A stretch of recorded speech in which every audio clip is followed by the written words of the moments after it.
طی چند وقتی اخیر پیوسته در صحیفه‌های روزنامه خطلان اطراف ثمرانک استفاده بردن زمین‌های نزد حولگی و ذخیره مواد غذایی مطلب‌های زیادی به نشر می‌رسد.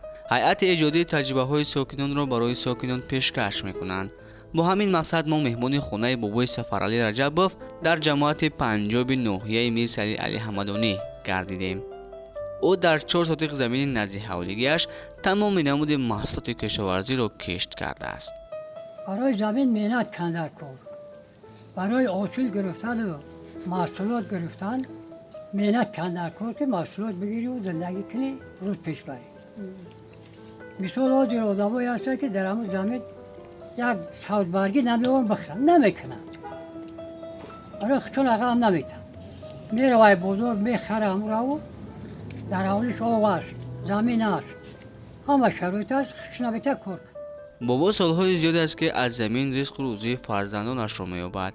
سفرعلی رجبوف 10 فرزند را از برکت زمین صاحب معلومات عالی نموده است. او حتی مهمان‌های خانه را نیز از این 4 سوتق زمین گسیل می‌کند. انگورو هوتا همگروه مالی ای خانم. اینا خیلی که در پیشتون می‌بینید. عیانی. با خونه بابی هر مهمان بیاید بابی هیچ وقت تشویش نمیکشد، چون که از 4 سوتق زمینی که در اختیار دارد و این توک انگوری که در اینجا هست میتواند بالای میز رو پر از محصولات طبیعی بکند. ببینید وقتی ما خانه بابی مهمان شدیم برای ما سراول پیشنهاد کرد شکراب با محصولاتی که در زمین کاریده است.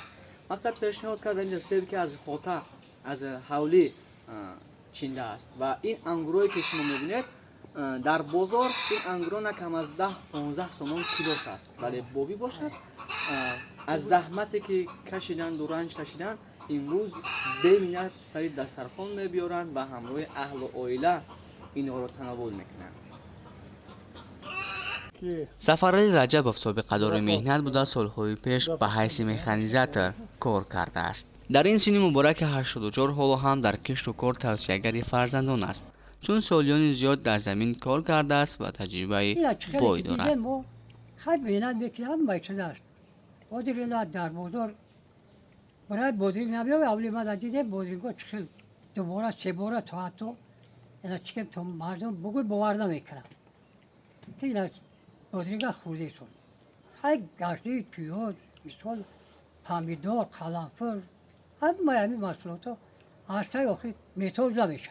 با گفته آنها ذخیره 2 ساله مواد غذایی را جمع‌آوری نمودند.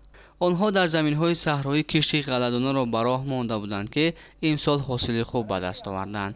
در زمین نزد حولگی امسال دومین مرتبه می شود که کشت کارتوشکا را به راه ماندند. کشت بادرنگ باشد این بار 4م است، میگوید بابای سفرعلی.